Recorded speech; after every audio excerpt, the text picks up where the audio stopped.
talk show ilmiah kami yang berjudul BBC Bincang-Bincang Gen Z. Bersama saya Nuranisha Hanifah dan di sini ada dua rekan saya yaitu Risma Nuraliza juga Aesta.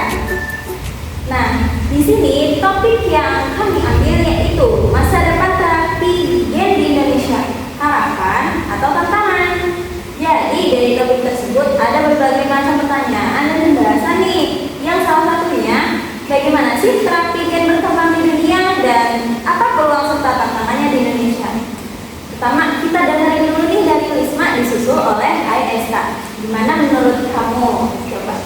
Kalau menurut aku, terapi gen ini itu adalah salah satu inovasi besar ya dalam bidang bioteknologi farmasi modern ini, karena konsepnya itu untuk memperbaiki atau mengganti gen yang rusak dan juga mengobati penyakit genetik seperti hemofilia, thalassemia atau bahkan beberapa jenis kanker.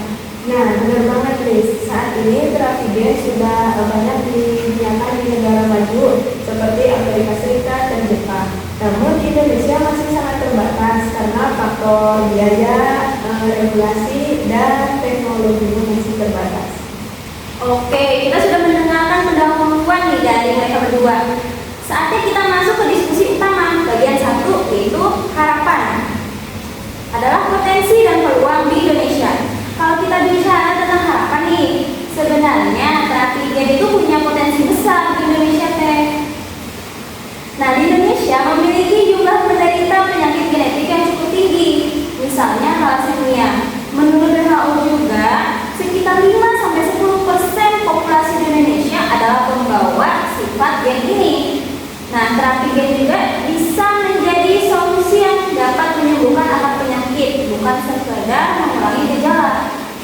Nah, benar banget. Selain itu, perkembangan riset bioteknologi di Indonesia juga sudah mulai meningkat ya, seperti Lembaga Biologi Molekuler Eijkman dan BRIN yang sudah melakukan penelitian terkait terapi berbasis genetik dan genome editing yang menggunakan teknologi CRISPR-Cas9. Nah, jika dikembangkan dengan dukungan kebijakan dan pendanaan, Indonesia bisa loh berpeluang menjadi salah satu negara yang bisa mengembangkan gen secara mandiri di masa depan. Setuju. Bahkan di beberapa universitas seperti UI dan UGM sudah mulai memasukkan riset genetik dalam kurikulum farmasi dan bioteknologi.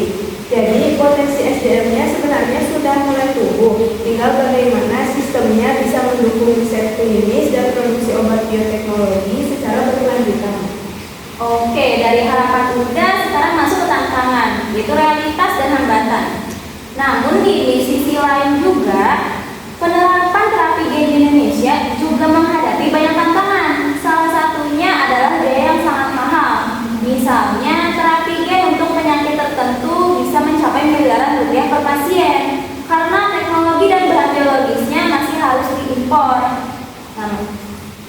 Maka dari itu, makanya biasa banyak yang pasien-pasien di Indonesia itu operasinya keluar karena barang-barang atau alatnya itu harus di luar negeri, tidak ada di Indonesia. Makanya itu yang dimaksud dari impor. Ya, benar banget, itu jadi tantangan dari terapi gen di Indonesia. Tapi selain itu juga tantangannya itu menyangkut modifikasi materi genetik manusia. Jadi perlunya pengawasan ketat dari BPOM sama Komisi Etik Biomedis. Nah, makanya sampai sekarang juga regulasi khusus mengenai terapi gen di Indonesia itu masih terbatas ya pada pedoman umum penelitian genetik. Dan jangan lupa infrastruktur laboratorium juga belum siap sepenuhnya. Untuk melakukan uji klinis terapi gen dibutuhkan fasilitas biosafety level tinggi dan tim peneliti yang tersertifikasi. Ini membutuhkan biaya yang besar dari pemerintah dan fasilitas industri farmasi nasional.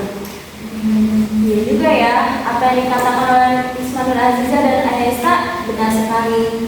Oke, masuk ke bagian kesimpulan. Jadi bisa kita simpulkan bahwa terapi gen Indonesia masih memiliki masa depan yang sangat menjanjikan sebenarnya tuh. Tapi masih dihadapkan pada banyak tantangan, terutama dari segi biaya, regulasi, dan kesiapan teknologi. Nah, dibarengin juga dengan kolaborasi antara pemerintah, universitas, dan juga industri farmasi, mungkin Indonesia bisa mulai mengembangkan terapi gen dalam 10 sampai 20 tahun ke depan. Betul, artinya terapi gen di Indonesia bukan sekedar mimpi ilmiah, tapi sebuah harapan realistis, asalkan kita siap berinvestasi dalam riset sumber daya manusia.